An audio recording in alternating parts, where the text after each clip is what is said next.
Bismillahirrahmanirrahim. Ngalajengkeun hanca darasan kitab Durratun Nasihin halaman 155. Kantun qauluhu laukana li daulatu. Laukana bismillahirrahmanirrahim. Laukana lamun mah bukti li eta tetep ka kami teh naon daulatun kakawasaan. Lakana tahtang tu bukti saha Muhammadun Nabi Muhammad alaihi salatu wassalam alaihi atamuga tetep ka itu Muhammad ta salatu ari rahmat wassalam sareng kasalamatan doifi eta jadi tamu kami. Falaman taha maka samang-samang sadugi itu Nabi ila babi dari Abi Ayyub al-Ansari kana panto atau payunannya bumi Abi Ayyub al-Ansari barikatah eureun naon anakotu itu onta eureun teh depa atunya ari onta mah barikatah depa eureun bari depa naon anakotu onta pajalu maka tumandang itu sahabat yan khosuna nojosan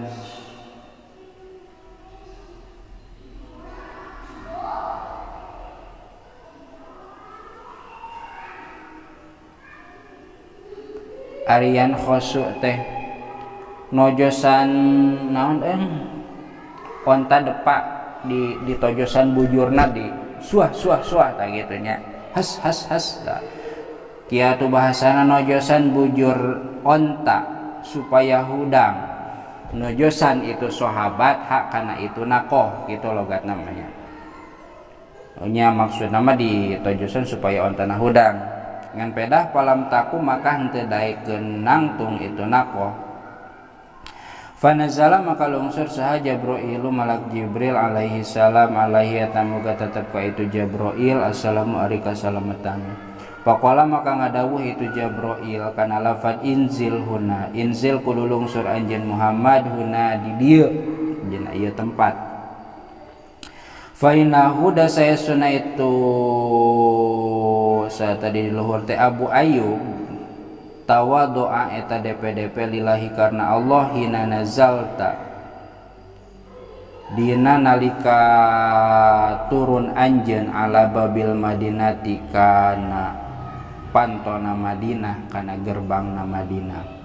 wa tana sareng pada tetegenan saha ana sujalba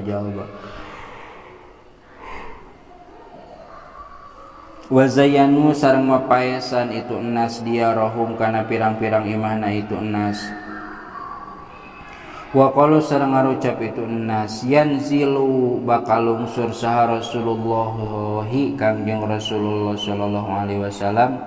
fi darina di imah kami wa inna Aba Ayyuba sedengkeun ari Abi Ayyub sedengkeun sareng saestuna Abi Ayyub al-Ansori kola eta ngucap itu Abu Ayyub fi nafsihi dina hatena itu Abu Ayyub inni kana lafad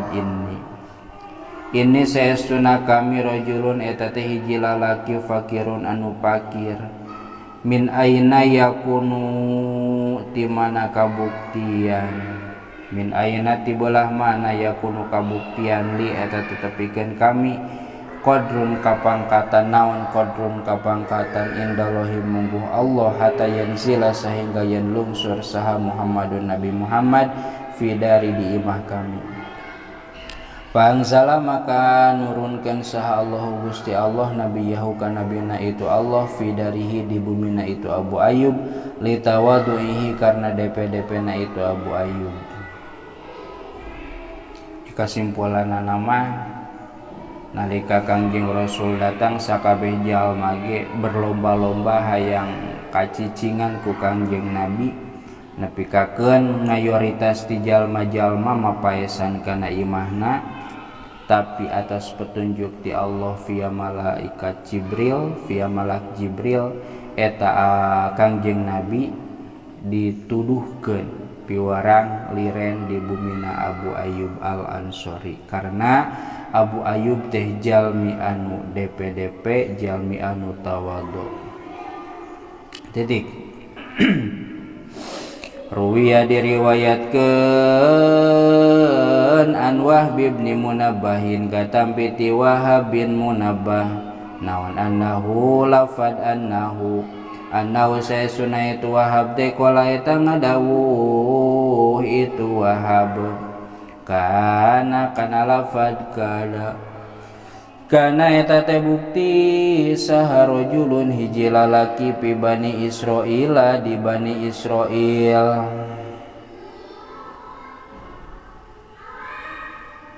Abdallahi abada eta ibadah itu rajul Allah ka Allah taala bari nama haluhur Allah sabina dina jero 70 naonana sanatan tauna layuk tiruh teu buka puasa itu rajul illa minas sanati kajabatina sataun ila sanati kana sataun deui tuma saala tuluy nyuhunkeun itu rajul Allah ka Allah taala barina mahaluhur Allah hajatan kana hiji pangabutuh falam yakdi maka henteu nyumponan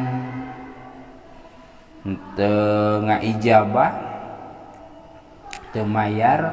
itu Allah hajatahu kana pangabutuhna itu rajul faqala maka ngucap itu rajul kana lafad laukanat laka manzilatun laukanat lamun mah bukti laka eta tetepikeun anjeun teh naon manzilatun hiji tempat maksudna hiji kadudukan indallahi ta'ala munggu hing Allah ta'ala laqad tahtangtu